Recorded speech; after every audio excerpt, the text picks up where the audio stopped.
Oh wow. Okay. Wow. Okay. Interesting. Welcome in, Indy. Ready?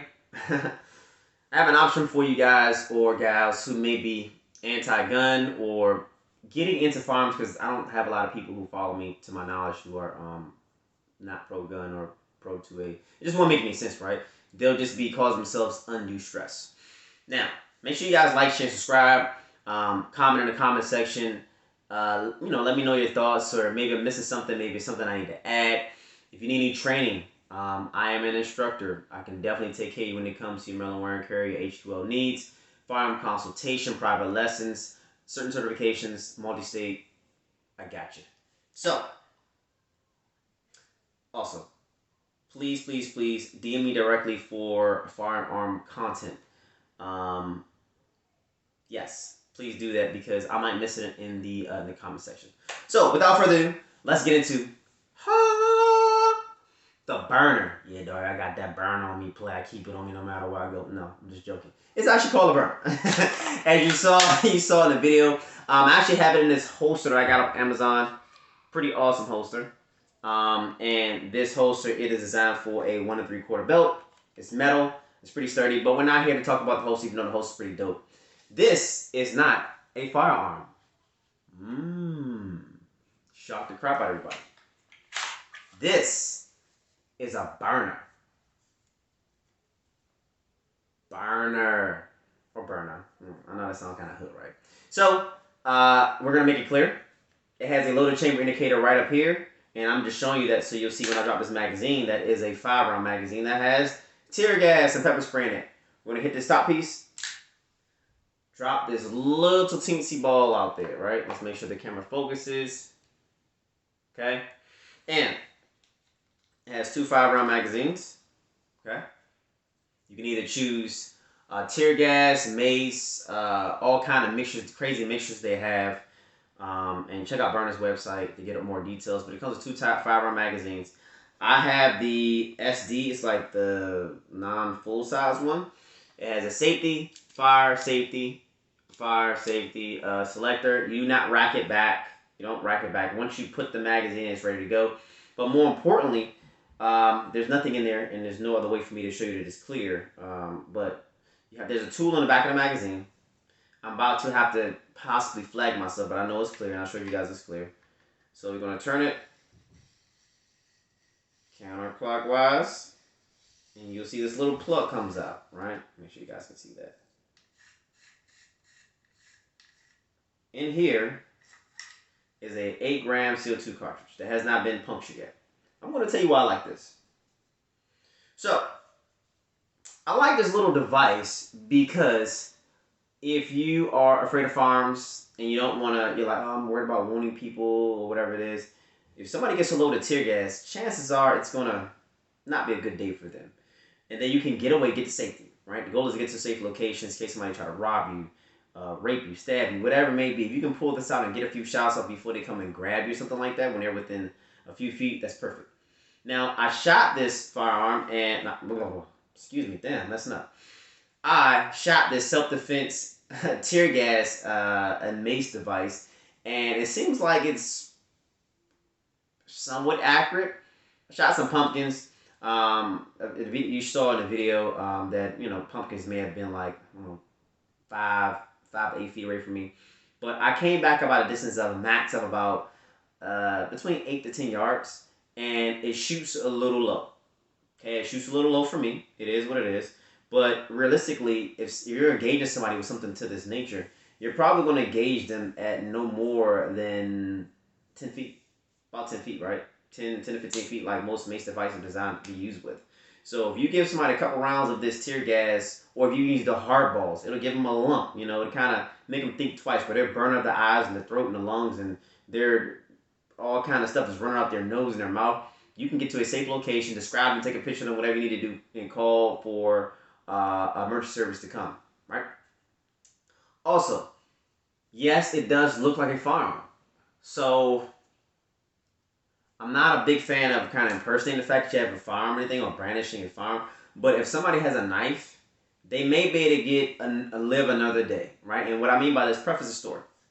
Let's say you're coming out of the grocery store and somebody pulls out a knife or something like that, or somebody doesn't look too kosher, and maybe they threw out some slurs, some threats. If you pull this out and put this at a low ready and say, "Hey, put the knife down, leave me alone.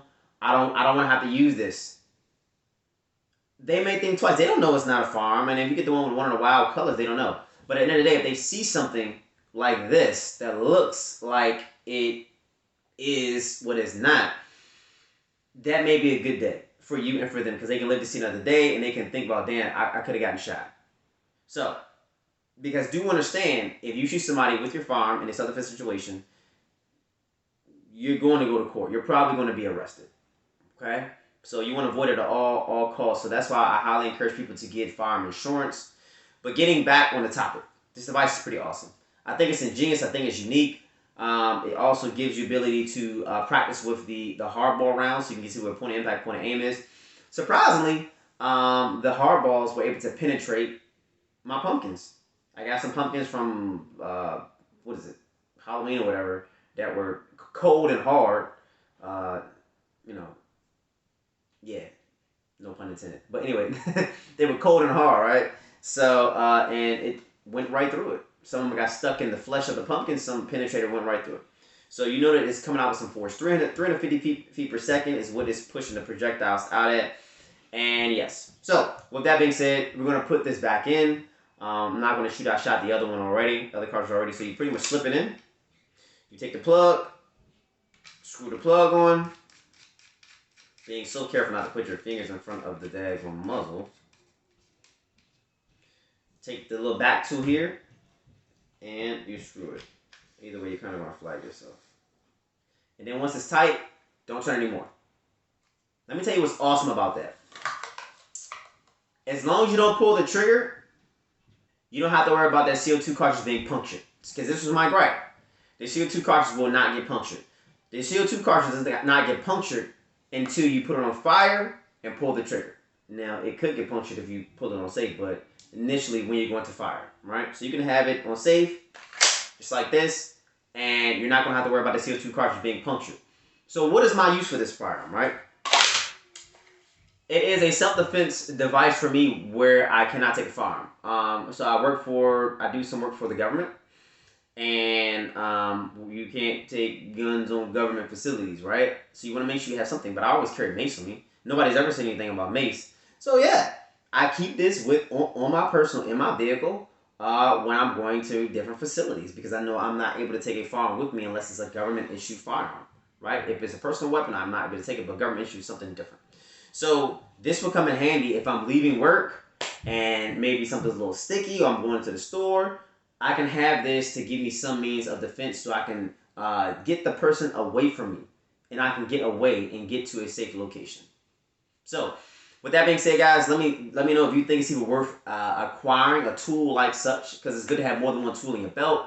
I had an instructor he was a former Army sniper, and his thing is he always goes to the gun. That's not good. I carry mace. I carry a little handheld baton. I carry a flashlight. I carry a knife. I carry different devices. You never know what you're going to need from your belt. The goal shouldn't be to go to a firearm all the time. To me, that just sounds kind of like you're scared. And I mean, no pun intended, but my goal is not to have to shoot anybody. My goal is to defend myself, but I want to grab and use the force necessary to defend myself. I don't want to use excessive force. Somebody looks at me and I'm going to shoot you. No.